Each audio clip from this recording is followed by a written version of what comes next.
Ẹ káàsán, ẹ káalẹ́ àti bí tẹ́ ti ń gbọ́ wa. This is DG Naija. Don't forget to subscribe, like and share. Lórí ọ̀rọ̀ ikú tó pa Tọ́ba Ìjayà yìí,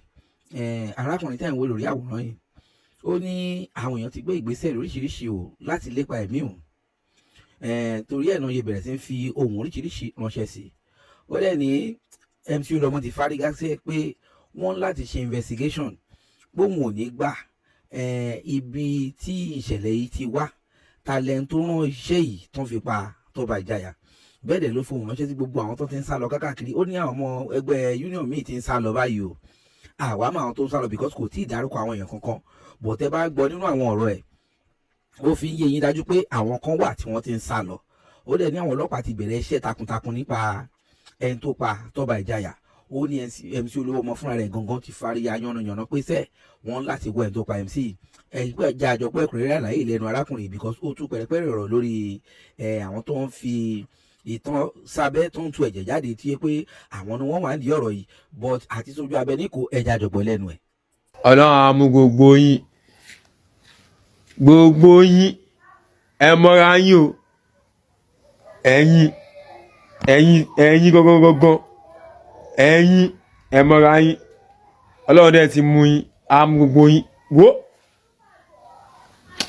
ẹ̀yin tẹ́ ṣekú pa Tọ́ba Ìjayà àníṣe nínú ilé yín lọ́sàn-án á kígbe ẹkún lálẹ́ á kígbe ẹkún Ọlọ́run dẹ̀ ti mú yín o but ẹ má wọrí ìjọba ń ṣiṣẹ́ wọn lọ́wọ́ ìjọba ṣe kí ni ó ń ṣiṣẹ́ wọn lọ́wọ́ ìgbàlẹ̀ bá mọ̀ pé ṣẹ́ẹ̀dẹ̀ rí gbogbo ẹni tẹ́ mẹ́sẹ̀jì mi lóye wa yìí mo ti dọ́mọ ìjọba gbogbo mẹ́sẹ̀jì yìí mo rí mo bá yín pápẹ́ àti bẹ́ẹ̀ ṣe ń lọ bẹ́ẹ̀ ṣe ń bọ̀ lórí mi ẹ ṣáà rí mi tó ti ṣe fídíò yìí inú gbó ẹ máa wá location ẹ kì ẹ máa jẹ yẹn lọ brain wà àṣírí yóò ní bò ẹ̀yin ní lọ free ẹ pogo ògo ìdílé kan lẹ máa pa ẹ wá ní ká má sọ̀rọ̀ síta a máa sọ àwọn ayé máa mọ̀ pé káànù ìkà ẹni tó ń rí ejò tó ń rí ẹ̀yin náà ẹ kọ́ pa kó tó di kó pé ejò ní lọ ní ṣe kí ni ní lọ wo bá ṣe físà London underground wọ́n máa gbé yín bá ṣe físà France underground wọ́n máa gbé yín a máa gbé mọ̀lẹ́bí yín ìtẹ̀rí lọ́bẹ̀ tẹ̀fi wà rọ̀rọ̀ tẹ̀fi pa ẹlẹ́lẹ́nu tẹ̀fi pa ẹ̀sọ́ fáráyé gbogbo yín àtàwọn tó ń lọ abúlé tó ń sá lọ abúlé àtàwọn tó ń sá lọ sábùjá àtàwọn tó ń sá kóne wọn á gbé gbogbo yín ẹ má sá lọ ìjọba múnimógún wéré bàbá ìyá yín ẹni kúre á gbé yín ẹ má tan kámẹ́rà wo mo sọ fún yín pé gbogbo àtó tan kámẹ́rà sójú yẹn ó lórí burúkú ló pọ̀ jù gbogbo ẹ̀ tan kámẹ́rà sójú tẹ́ ń kí ẹ̀ ó lórí burúkú ẹ mọ́ra yín o ẹ mọ́ra yín ní sóríire ẹ mọ́ra yín ẹ̀yẹ́ mọ́ Nàìjíríà gbogbo ojú tó wò mí ojú yóò ní fọ́ etí yóò ní di o wọn ò ní paná ògo wa o ọ̀tá tó máa pa wá tó tún máa wá kẹ́dùn Ọlọ́run á yà wá á lè jìnnà sí wa o ilé ayé yìí ìgẹ́ta sí bí o ilé ayé yìí gẹ́ta sí bí o ilé ayé yìí gẹ́ta sí bí o ẹ má gbára lé níyàn o ẹ má gbára lé níyàn o wọ́n tó ń wò mí tó ń gbọ́ mi ẹ má gbára lé níyàn o nínú ọ̀rẹ́ kò séèyàn nínú mọ̀lẹ́bí kò séèyàn o ẹ má gbára lé níyàn àṣírí ohun ọpọlọ mọ́jú tó bá ti mọ́jú ogun ti dé àti ti gbọ́ pé our next state chairman lọ́dún tó ń bọ̀ 4 years lẹ́wọ́n máa jẹ́ 4 years lẹ́wọ́n máa jẹ́ NRTW Lagos State 4 years bàbá ìyá yín kò sẹ́ni tó máa jẹ́ 8 years bàbá yín ìṣẹ́ tó máa jẹ tiẹ̀ 4 years lẹ́ ń lọ ẹ̀yin tẹ́ bá jẹ ẹ máa kú ẹlòmíràn wá tún jẹ kẹ máa gbọ́ gbàtọ́ tí wọ́n á gbọ́ sẹ́tìsì yẹn nígbà lọ́tún tọ́ba àjáyà lọ́sì ìkókò níwájú àjẹgúnjẹ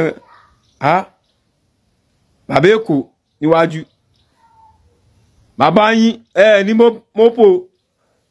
ìmísí tọ́ba àjáyà lẹ́ ń lò ẹ mọ́ra yín ìmísí tọ́ba àjáyà lẹ́ ń lò bàbá yín jẹ́ nǹkan kan lójú àwọn èèyàn but chance tọ́ba àjáyà lẹ́lòmí máa tún wò pé but ẹ wá ti aláàánú ni tọ́ba àjáyà jẹ́ fún yín aláàánú ilẹ̀ yìí náà aláàánú yín lè wá símọ́ yìí sìn àfẹ́ráwò bẹ́ẹ̀ ṣe fẹ́ ṣe ẹ mọ́ra yín o ẹ mọ́ra yín ẹ máa ṣe lọ ó ti dópin wọ́n ní ẹ lò ó tẹ bá lò ẹ máa rí result ẹ but ẹ mọ́ra yín mo tún kíjọba Nàìjíríà àti ìjọba Èkó mo kí yín o ẹ kú iṣẹ́ àti national president 001 national president national union mo kí yín torí bí kan onílù oníjó kí ìlú ó bàjẹ́ ọmọ àlelu ló máa ń bàlù jẹ́ ní ṣoríire gbogbo ẹ̀ tẹ́ wà nídìí ọ̀bàyéjẹ́ ní ṣoríire Olúọmọ Ọlọ́run alọ́rẹ̀ mi o ẹ tún bá tẹra mọ́ kán ṣe ìwádìí kán mú òṣìkà jáde àwọn òṣìkà yẹn kán mú gbogbo jáde ṣé gbogbo àwọn tó sì mú yẹn wọ́n sì ń ṣe ìwádìí lọ́wọ́ ni àwọn ìwádìí náà sì ń ṣe lọ́wọ́ ẹ máa rí wọn ẹ máa gbọ́ ó ti yé yín kò jù báyìí lọ Ọlọ́run ò ní pa Olúọmọ fún wa àkàndá àyàndá ọ̀gá anybody bó fẹ́ kó bó fẹ́ bó kọ̀ Ọlọ́run ti ṣe yìí náà Ọlọ́run ti gbé débẹ̀ respect